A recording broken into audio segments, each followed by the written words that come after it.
Captain He-Jin Lee's fingers traced the holographic display, watching the dying star's unstable readings flicker across the screen. The Earth vessel, Hope Horizon, hung in space like a silent guardian, its sensors capturing every detail of the doomed Kulari homeworld below. Their crystalline cities sparkled under the purple atmosphere, creating a haunting beauty that made his heart ache. "Another rejection, Captain," First Officer Ji-Woo Park said quietly, placing a datapad on the console. Her usually composed face showed traces of anger as she continued. "That makes 17 species who have turned them down. The Galactic Coalition claims it's not worth the resources."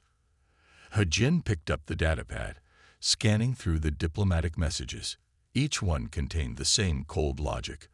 The Kulari were too primitive, their technology too basic, their culture too different. The Coalition had deemed them unworthy of salvation. "How long?" He-Jin asked, his voice barely above a whisper. 8 months before their star goes supernova," Ji-Woo replied. "Their scientists knew it was coming for years. That's why they developed faster-than-light communication, just to call for help." He-Jin walked to the observation window, watching the purple world spin below.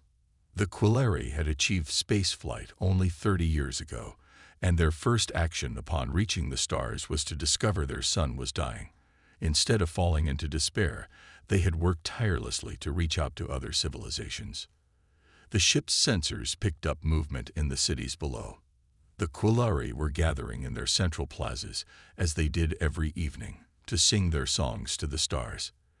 The sound came through the ship's communications array, a haunting, crystalline melody that made the hair on He-Jin's neck stand up. "They still sing," Ji-Woo said, joining him at the window. "Even now, knowing what's coming, they celebrate life." He-Jin nodded, remembering their first contact just days ago. The Kulari were tall, graceful beings with translucent skin that caught and reflected light. Their cities were built not just for shelter, but as massive musical instruments that turned solar winds into songs. They had created beauty in everything they touched. "Play back the Coalition's main argument against helping them," He-Jin ordered. The ship's computer began to recite. "The Kulari population of 3 million requires significant resources to relocate. Their biology requires specific atmospheric conditions that would be costly to replicate. Their technology level would make integration into modern galactic society difficult. Cost-benefit analysis indicates recovery of investment would take approximately 300 standard years." He-Jin switched off the playback, his jaw tight. They reduced it all to numbers. 3 million lives, and they reduced it to numbers. The bridge crew worked in silence, their instruments recording the slow death of a civilization. Below, the crystal cities continued their song, a melody that would soon be lost forever. A soft alert chimed on He-Jin's console. It was a message from Earth Command, responding to his initial report about the Kulari situation.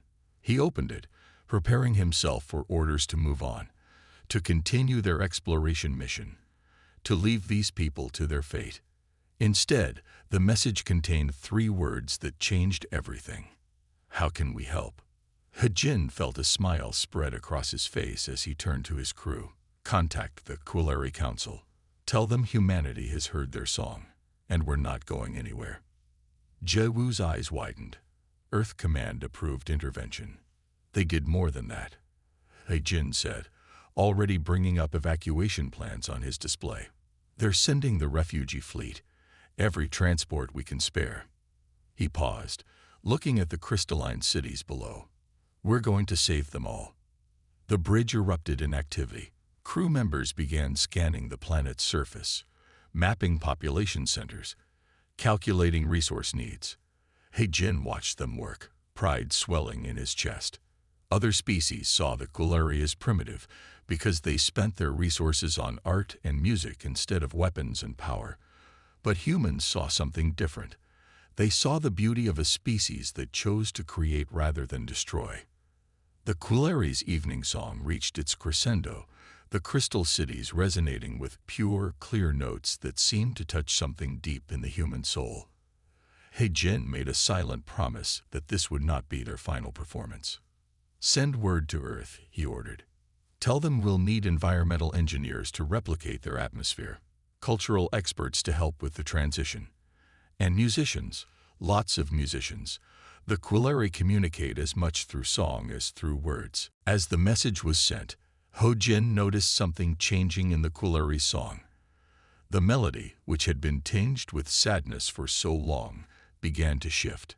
Hope crept into the crystalline notes, spreading from city to city as the news of humanity's decision reached them. "They're thanking us," Ji-woo whispered, wiping a tear from her eye. "The song.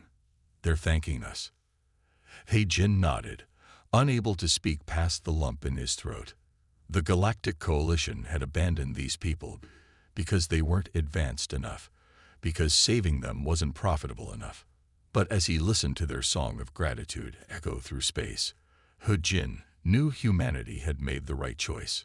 Sometimes, he thought, the most advanced civilizations weren't the ones with the biggest ships or the most powerful weapons.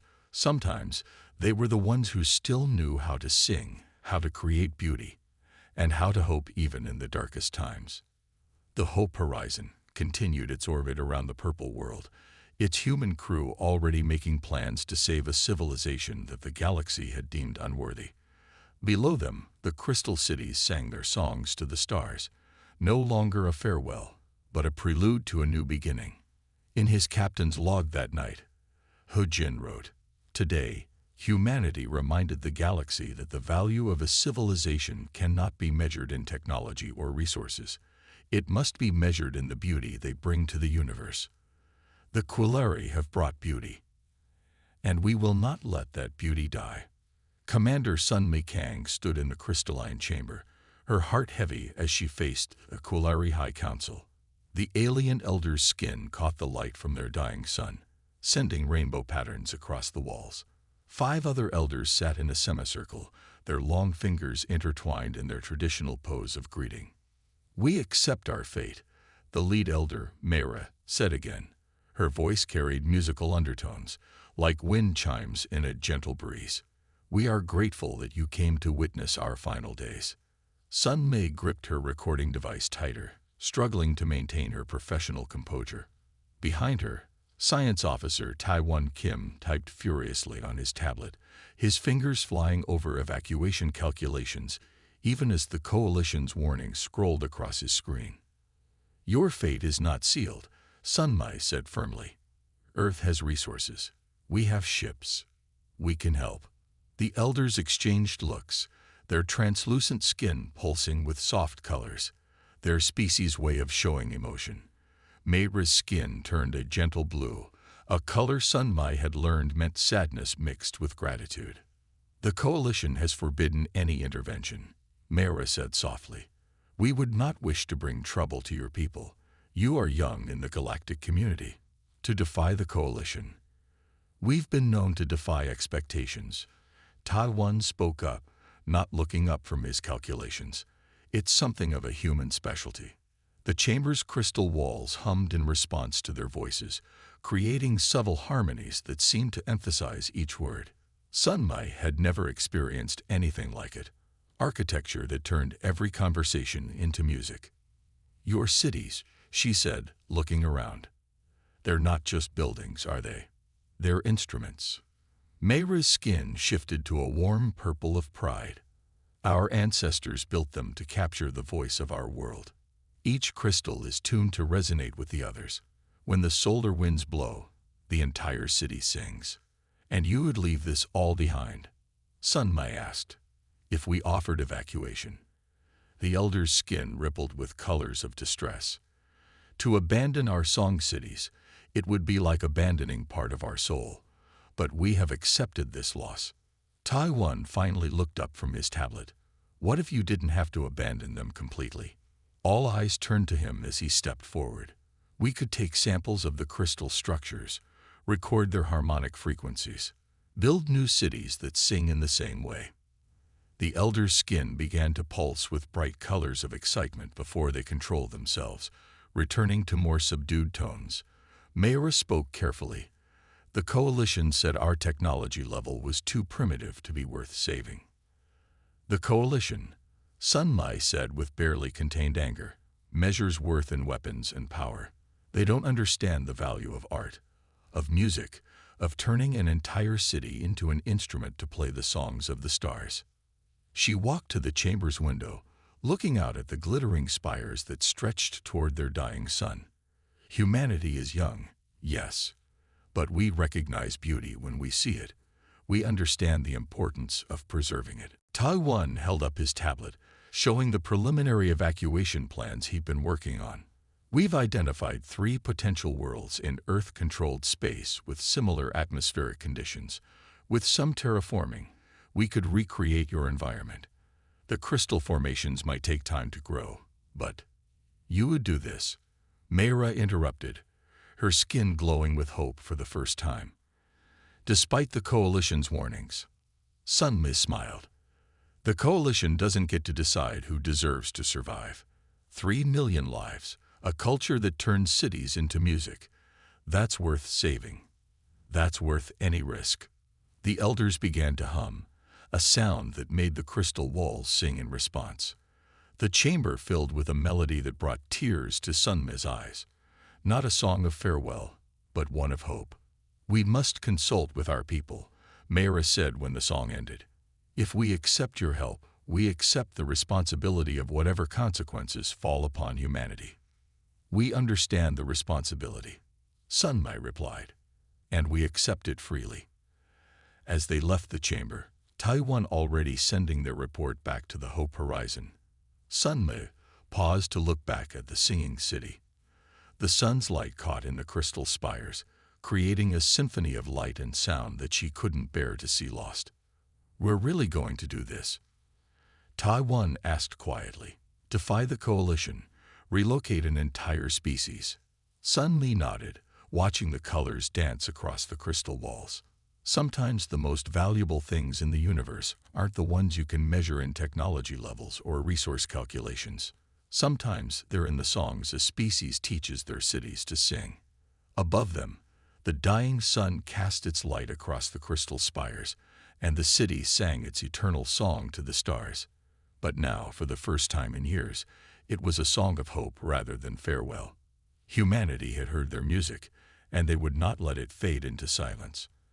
Admiral Du Yun Choi stared at the holographic display showing the Coalition's final warning. Around the conference table in Seoul's United Earth Command, voices rose in heated debate. He watched the Quillari's dying star pulse ominously in the projection, its unstable core a ticking clock counting down to devastation. The Coalition threatens sanctions, General Min said, his face grim. They'll cut off our trade routes, restrict our access to advanced technology. Do Yun slammed his fist on the table, silencing the room. We're going in, regardless of what the Coalition says. I won't let 3 million people die because saving them isn't profitable enough. Across the room, Dr. Yoon Hee-ba barely looked up from her technical displays. Her team of engineers had been working nonstop to modify Earth's transport ships for Quillari biology. The atmospheric conversion systems are nearly ready, she reported. We can maintain their required environment for extended periods. And the cost? Someone asked. Astronomical, Yoon-hee admitted, but we've solved bigger problems for less worthy causes. The room fell silent as footage from the Hope Horizon began playing. Crystal cities stretched toward the purple sky, their structures humming with songs that brought tears to hardened military officers' eyes. The Quillari moved through their daily lives with grace, their translucent skin shimmering as they prepared for what they thought would be their final days. Look at what they built, Du Yun said softly. While other species were building weapons, they were teaching their cities to sing. Yoon-hee projected her latest designs. We can save more than their lives. These mobile environmental chambers can house sections of their crystal architecture. We can preserve their song cities, help them rebuild them on a new world. The logistics officer raised his hand. Sir, with all respect, we're talking about the largest civilian evacuation in human history. The resource drain alone will be worth it, Du Yun cut him off. Sometimes you have to spend resources to do what's right. Yoon-hee's team brought up more technical displays. We've solved the major environmental challenges. The Quilari need specific atmospheric pressure, unique gas mixtures, and crystal-rich soil to thrive. We can provide all of that. Do-Yun watched the numbers scroll past. The cost in resources, in political capital, in potential technological setbacks from coalition sanctions. But when he looked at the footage of the Quilari cities, heard their songs echoing through space, he knew there was only one choice. Begin the evacuation preparations, he ordered. All of them. Not just the people. Their culture, their cities, their songs. Everything we can save, we save. The room burst into activity. Yoon-hee's engineers rushed to finalize their designs. Military officers began plotting transport routes that would avoid coalition patrols. Diplomats prepared statements explaining humanity's position to the galaxy. They said we were too young, Do-Yun said quietly to Yoon-hee as they watched the preparations unfold. Too primitive to have a real voice in galactic politics. Yoon-hee smiled as she adjusted her calculations. Maybe being young isn't so bad.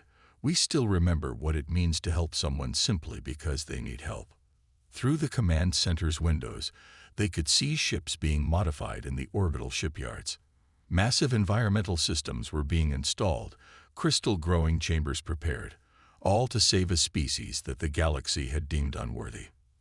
The Coalition measures civilization by technology, Do-Yun said. We measure it by the music it makes, the beauty it creates, the compassion it shows. He watched another transport ship rise from Earth, heading to join the rescue fleet. Maybe we're not so primitive after all. Yoon-hee's console beeped with a message from the Hope Horizon. The Quilari had accepted their offer of help. Their cities were singing new songs now. Songs of hope, of gratitude, of survival. We have 8 months, Do-Yun announced to the room. 8 months to save a civilization, to preserve their music, to show the galaxy what humanity stands for. He looked at each face in turn. Let's make them count. The command center hummed with renewed purpose. Above them, ships continued to launch into the night sky, carrying humanity's defiance to the stars. They were young, yes, but they were ready to teach the galaxy an important lesson about what truly made a civilization advanced. It wasn't about power or profit. Sometimes it was about hearing a song in the darkness and refusing to let it die. Engineer Minna Song's hands moved swiftly across the control panels as sweat beaded on her forehead. The environmental systems on the transport ship New Dawn hummed around her, maintaining the delicate balance needed to keep their Quilari passengers alive. Through the viewport, she could see the massive rescue fleet assembled in Earth's orbit. Hundreds of ships modify for this one desperate mission. 3 months, she muttered, checking the latest readings from the dying star. We have 3 months before it goes critical. The data showed the star's core becoming more unstable with each passing day. Captain Hujin's voice came through the ship's comm system. Status report, Engineer Song. Environmental systems are holding at 98% efficiency, she replied, making another adjustment. The crystal growth chambers are stable. We can support 5,000 Quilari per transport now. The fleet had grown beyond anyone's expectations. When Earth put out the call for civilian ships, the response was overwhelming. Cruise ships, cargo vessels, private yachts, all volunteered for modification. Now they filled Earth's orbit, their hulls gleaming with newly installed crystal matrices designed to help the Quilari feel at home. Minna moved to the crystal growth chamber, checking the delicate formations. The Quilari had taught them how to grow their singing crystals, a process that merged science and art in ways that still amazed her. Each crystal had to be grown in precise conditions, tuned to specific frequencies that would resonate with the others.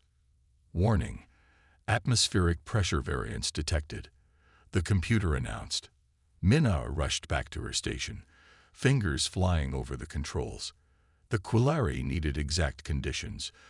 Too much pressure would shatter their crystalline structures. Too little would make them brittle. Come on, she whispered, watching the Gojas stabilize. Each ship was an experiment, a fusion of human technology and Kulari environmental needs. They were learning as they went, racing against time.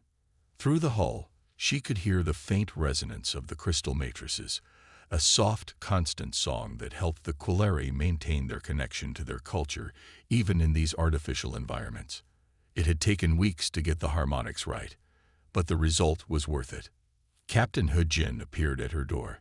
The first wave launches in an hour. Are we ready? Minna showed him the readings. As ready as we'll ever be. The Coalition's latest warning came through, by the way. They're not happy about our crystal harvesting operations. They can add it to their list of complaints, Hejin said with a slight smile. How are our passengers settling in? See for yourself, Minna said, leading him to the observation deck. Below, in the main habitat chamber, dozens of Kulari moved gracefully through their new environment. Their translucent skin caught the light from the crystal matrices, creating dancing patterns on the walls. Some were singing, their voices merging with the ship's resonant frequencies. It's not their home, Minna said softly, but we're trying to make it as close as we can. A young Kulari noticed them watching and raised her hand in greeting, her skin glowing with colors of gratitude. The crystals around her pulsed in response, creating a brief melody that made Minna's heart ache with its beauty. 3 months to move 3 million people, Hejin mused, along with their cities, their culture, their music. The Coalition said it couldn't be done. Minna checked her tablet as another alert came in. The star's degradation is accelerating.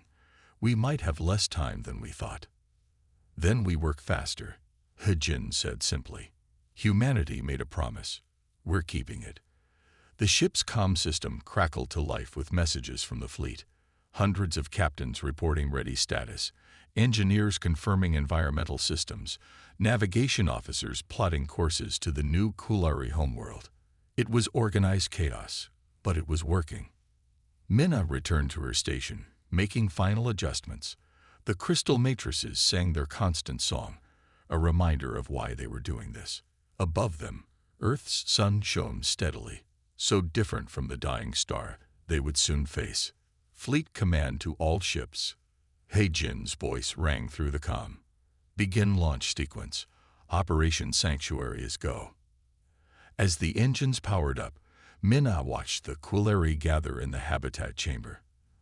They began to sing, not their songs of farewell anymore, but songs of journey, of hope, of survival. The ship's crystals sang with them, creating a symphony that represented the best of both species' efforts.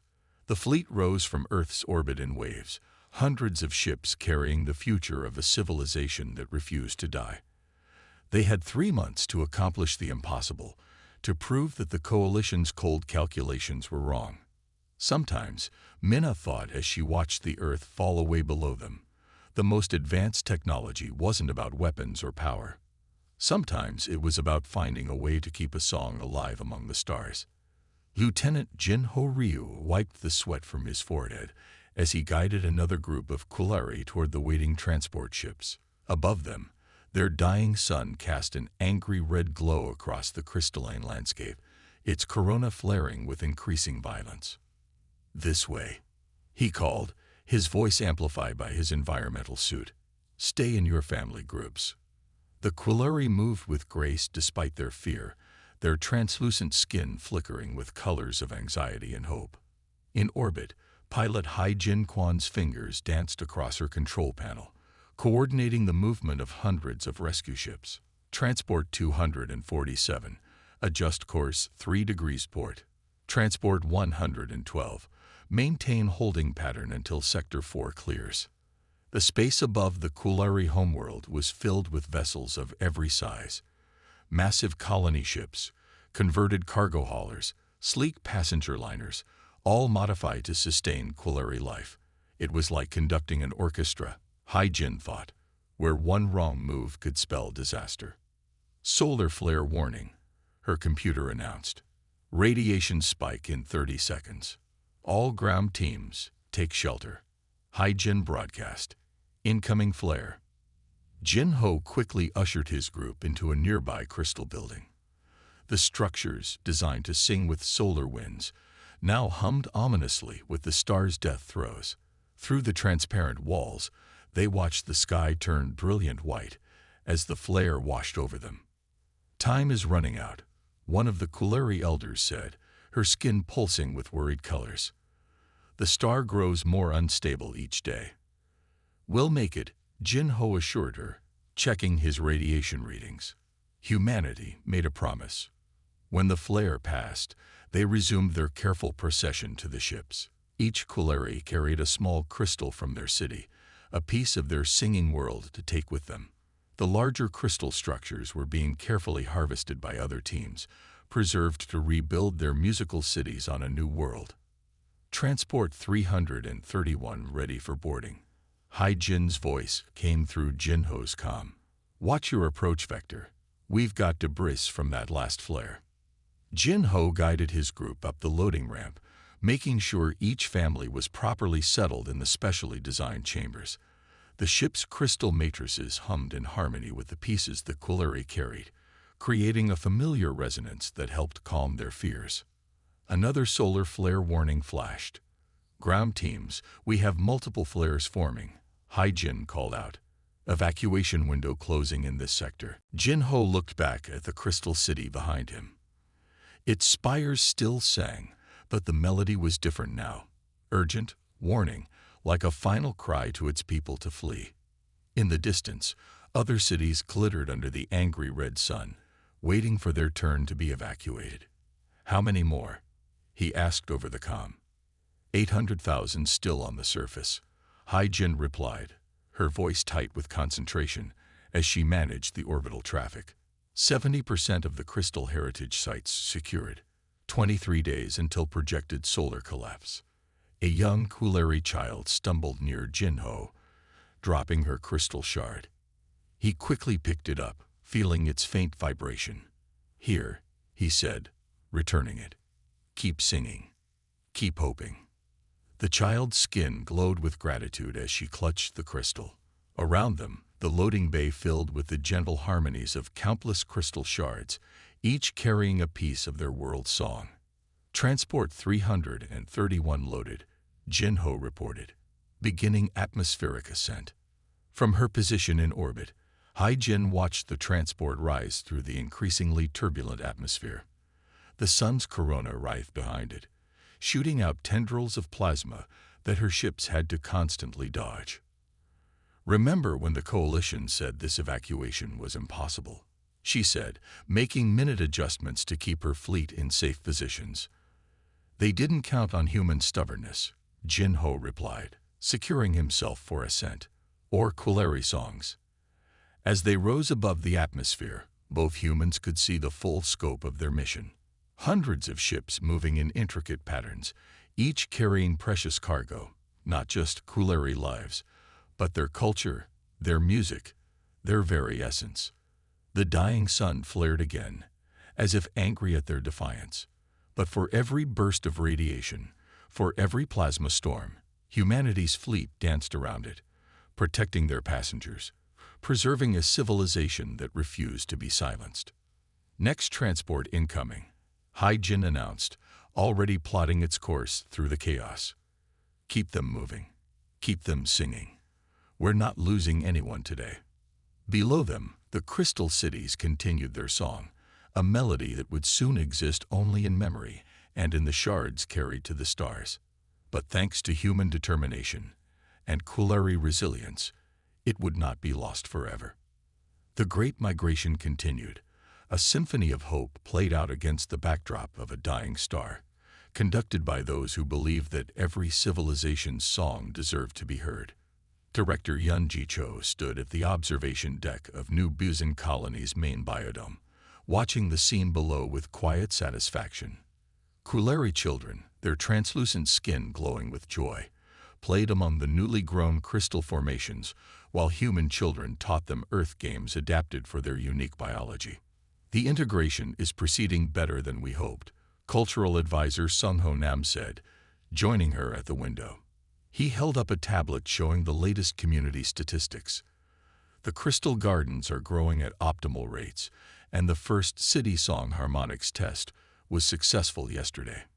Yunji smiled as a young Kulari girl showed her human friends how to activate a crystal's musical resonance with a gentle touch. The sound echoed through the biodome, clear and pure, mixing with children's laughter. 6 months ago, we weren't sure any of this would work, she said, remembering the frantic evacuation, the race against time. Now look at them. They're teaching each other their songs. The new Busan colony had transformed from a standard Earth settlement into something unique in human space. Crystal spires rose alongside traditional buildings, their surfaces carefully grown to match the acoustic properties of the Kulari's lost homeworld. The atmosphere within the biodomes was a perfect match for Kulari physiology, allowing them to move freely without environmental suits. The council meeting went well. Sungho asked, watching a group of human engineers work with Kulari artisans to tune a newly grown crystal formation. Better than expected, Yunji replied. The Kulari elders have approved the design for their first major city song complex. They want to incorporate some human musical elements into the harmonic structure. Below them, a class was gathering for a joint cultural lesson. Human and Kulari children sat together, while teachers from both species demonstrated how their different musical traditions could blend together. The crystals around them hummed in response to their voices. The coalition representatives are visiting next week, Sungho reminded her. They want to see how we manage to preserve Kulari culture during the relocation. Yunji's expression hardened slightly. Let them come. Let them see what happens when you measure a civilization's worth by its heart, rather than its technology level. A soft chime echoed through the biodome, the sound of the newly installed crystal matrices responding to the settlement's daily rhythms. It was different from the songs of the Kulari homeworld, but beautiful in its own way. A new song for a new beginning. Look there, Sungho said, pointing to where a Kulari elder was teaching a group of human children the traditional crystal touching ceremony. The children's faces were filled with wonder as the elder's skin changed colors in time with the crystal's resonance. They said the Kulari were too primitive to adapt, Yunji mused. But they're not adapting. They're helping us evolve. Our children will grow up knowing there's music in everything, even the buildings around them.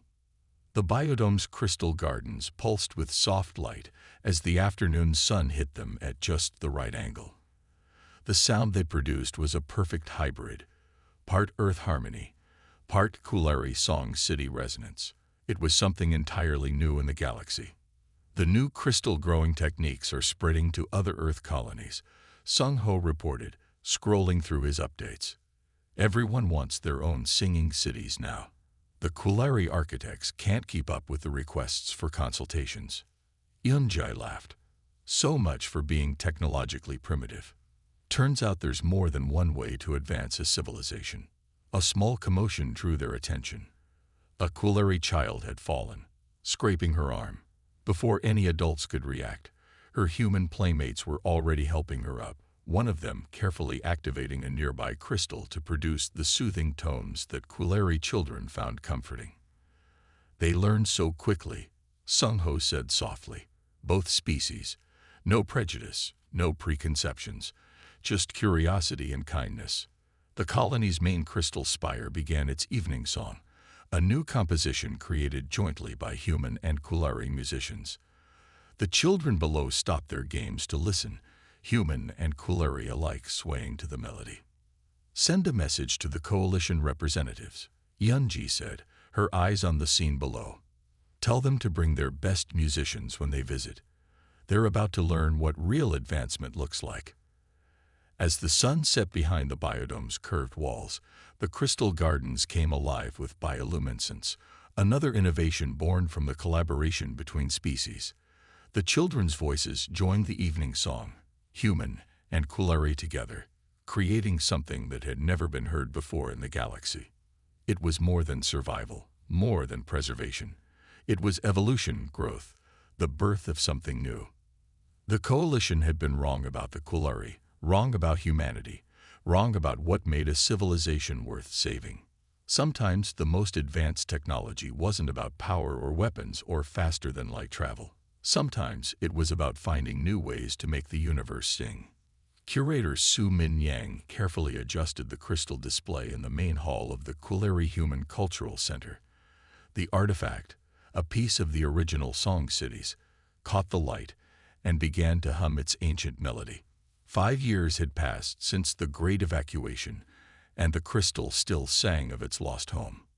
"The resonance is perfect today," said Elder Lyra, her translucent skin shimmering with approval as she approached. The elder touched Su Min's shoulder gently. "You taught the galaxy what it means to be truly civilized," she said. "Humanity turned our end into a beginning." Su Min smiled, watching visitors enter the exhibition hall. Human and Kulari children on a school trip pressed their faces against the protective fields, fascinated by the historical displays showing the rescue fleet in action. The images of hundreds of ships racing against a dying sun still moved her, even after all these years. "The Coalition representatives are here again," Su Min said, nodding toward a group of various alien species touring the facility. "Third visit this month. They come to understand what they missed," Elder Lyra replied, her skin pulsing with subtle amusement. 5 years ago, they called us primitive. Now they study our harmonics technology and ask how we blend crystal resonance with architecture. The exhibition hall filled with a sudden melody as one of the artifact crystals synchronized with a passing Kulari child's emotional state. The Coalition representatives stopped their tour, transfixed by the spontaneous music. "Look at this section," Su Min said, leading Elder Lyra to a new display. "We've recreated the moment when the first human ship discovered your distress signal." The holographic display showed the Hope Horizon approaching the purple world, the first notes of the Song Cities reaching across space. "I remember the day we realized we weren't alone," Elder Lyra said softly, "when humanity heard our song and answered." Around them, the cultural center hummed with activity. In one corner, a human musician collaborated with a Kulari composer, their different instruments creating something entirely new. In another, architects from both species discussed plans for a new generation of crystal cities designed to sing with both earth winds and Kulari harmonies. The latest survey came in, Su Min shared, pulling up the data on her tablet. 17 Earth colonies have now adopted Kulari crystal architecture. The waiting list for cultural exchange programs is 2 years long. A group of young Kulari approached a display of rescue fleet uniforms. Their skin rippled with colors of respect and gratitude as they read about the humans who had risked everything to save their civilization. "We never expected this," Elder Lyra said, gesturing to the thriving cultural center. "We hoped only for survival. Instead, we found partnership, evolution." The afternoon sun reached its peak, sending light through the crystal spires that crowned the building. The entire structure began to sing, harmonizing with the emotional states of everyone inside. A living symphony of two species: joy, wonder, and hope. "They're ready for the ceremony," Su Min said, checking the time. "Shall we?" Together, they walked to the central chamber where the day's main event would take place. A piece of crystal from the original homeworld would be integrated into the first joint human Kulari colony ship. The vessel would carry both species to the stars, seeking new worlds to fill with song. "The Coalition said we were too primitive to join galactic society," Elder Lyra mused as they watched the ceremony preparations. "Now they come to us to learn what real civilization means." The chamber filled with people, humans and Kulari, scientists and artists, children and elders, all gathered to witness another step in their shared journey. As the crystal was carefully placed into its new home, both species raised their voices in harmony. The song that filled the chamber was neither human nor Kulari, but something new, something that could only exist because two species had looked past differences to see the music in each other's hearts. "We didn't just save your people," Su Min said to Elder Lyra as the ceremony concluded. "You saved something in us too, reminded us what really matters." Outside, The crystal cities of New Busan sang their evening song to the stars. But now the melody carried traces of Earth music, just as human compositions now echoed with Quillary harmonies. Two civilizations, once strangers, now moving forward together in a dance of cultural evolution that proved the coalition wrong about both species. Their end had become a beginning. Their rescue had become a renaissance, and their songs would echo among the stars forever, teaching the galaxy that true civilization isn't measured in power or technology, but in the ability to hear the music in other hearts and help it grow stronger.